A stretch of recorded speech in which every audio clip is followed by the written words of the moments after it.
do without, listen up, put up with, turn down, turn up, turn away, turn around, turn in, turn to.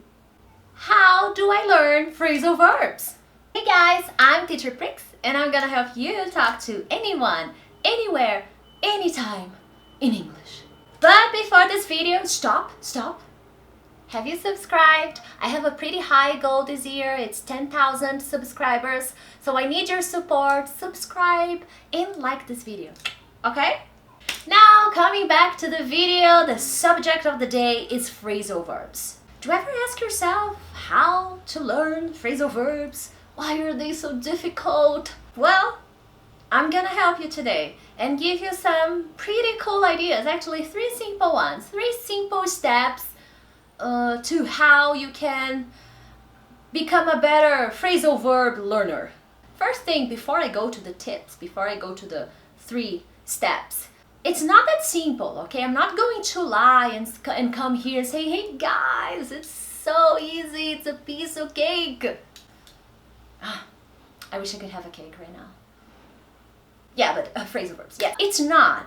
There is some challenge, okay? You're gonna have some bumps in the way. It's not that simple, but it's not impossible, and it's not as hard as people say it is, okay? Because when we say, oh, it's so hard to learn phrasal verbs, we start thinking, oh, I need to learn 1,000 phrasal verbs. You don't. Learn the key ones and start using them. That's the way. But here we go. Number 1, identify the problem. What is wrong with you that you're not learning phrasal verbs? Let's try to understand the reason why. Many students, when I ask them this question, they come to me and say, Priscilla, it's difficult.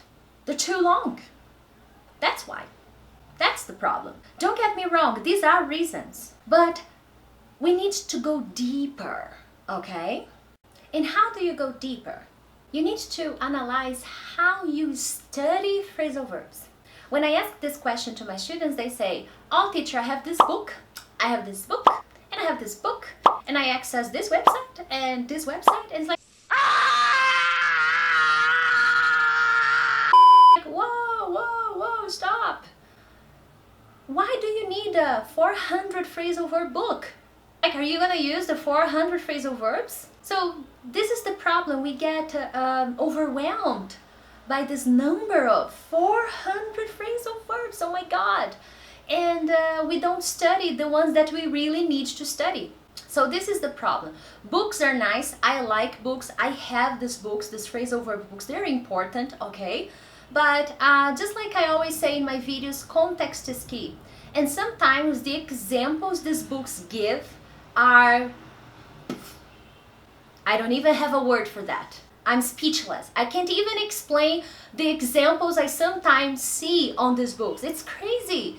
Now, I'm not saying all books do this. A few books have excellent, amazing examples. So the book is good, but the book alone will not help you, okay? If you want to learn phrasal verbs, you need more than just the book, the exercises you do with the verbs, and there, got it. Learned a new phrasal verb. And this is the number 1 problem. Identifying the problem, identifying why you are not learning. Maybe it's your strategy, maybe it's your technique, maybe it's the material you use and how you use it. Sometimes the book is good, but it's not combined with anything else. Consequently, you will not learn. Oh, and remember, have you subscribed to my channel? Come on guys, I really need you to subscribe. Are you enjoying the video so far? So keep watching. Step 2, context. I am very insistent. I really insist on this word, context. And it works wonders, guys. Really, I promise you. If you want to learn phrasal verbs, sit down and think about your life. Think about the things you do. Think about the places you go. Think about your routine. Think about everything you do and try to insert a phrasal verb here and there. That's how you're going to learn phrasal verbs effectively. For real, the real thing. For example, if I want to teach a student a phrasal verb, let's say break up. Break up, many people know it's a very common phrasal verb. It means to end a relationship. When game over, no more, heartbroken, over. Unbreak my heart. Anyways, John broke up with Mary. Who is John? Who's Mary? Why they broke up? What happened? So by giving you this example, this is probably a book example, okay? John broke up with Mary. I'm devastated. So sad. She's so sad. This example is not going to help your brain remember it. Now, how would I try to teach this phrasal verb? For example, if I am studying this phrasal verb, I would try to think of a friend or someone near me that really ended a relationship. And then I write it down, like my friend Natasha, I know her, my friend, broke up with Felipe. I know Felipe broke up, that's so sad, they are very angry, all right. This is how you study. And I write in brackets, you know, I really write, oh, okay, she ended relationship, heartbroken, and that's how I study this phrasal verb, that's how I would study it. By giving a realistic event, by saying something that actually happened around me, my brain will remember this phrasal verb more easily. And that's how you have to approach phrasal verbs. That's how you have to study them. If you just make random examples that don't have any meaning to you, chances are you will forget. Another contextualized example. Let's see. To get along. To get along means to have a good relationship. If you use in the negative, it means the opposite. Not when you don't have a good relationship. So how did I learn this phrasal verb? I used a real example. I thought about a person that I really had a good relationship. I thought about a story that really happened to me. Okay, so take a look. In my last job, before I started teaching, I got along really well with my boss. He was such a nice person. We're still friends and we still get together every now and then. So here I thought about my ex-boss, a person I met, and he was nice and we had a wonderful relationship. He was a good boss and a good friend. We're still friends, we still talk to each other. So I used to get along to describe this relationship we had, which was good. So create a little story to explain that phrasal verb. That way your brain will remember more easily. Third step, music and the news. Who doesn't listen to music?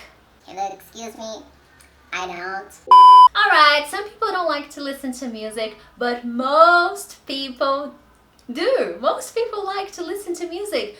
And believe me guys, this is where you're gonna find many phrasal verbs. Singers use phrasal verbs in their lyrics all the time. One proof? Let's set this party on fire.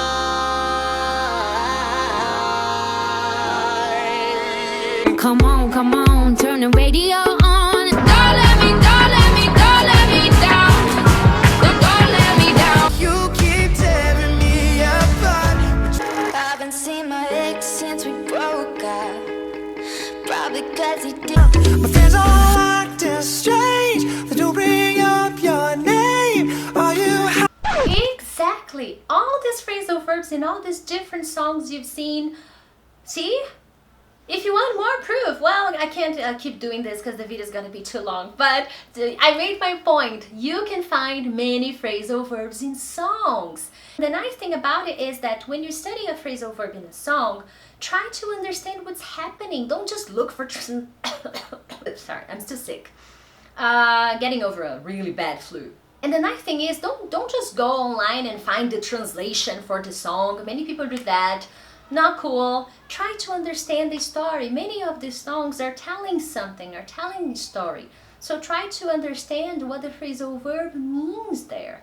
And you can even use your phrasal verb books to look for the meaning in English, okay? Understand what the meaning of that phrasal verb is, and then go back to the lyrics and try to see if you really understood, okay? This is a great way to learn phrasal verbs. By doing this, you are following my step 2, which is the context. See? Contextualized, music, fun. Can it get better than that? Same thing goes with the news, okay? Reading papers online also will also help you learn phrasal verbs. Because here you will have to read the article. It's not as exciting as music, but it is exciting as well because you're reading something you enjoy.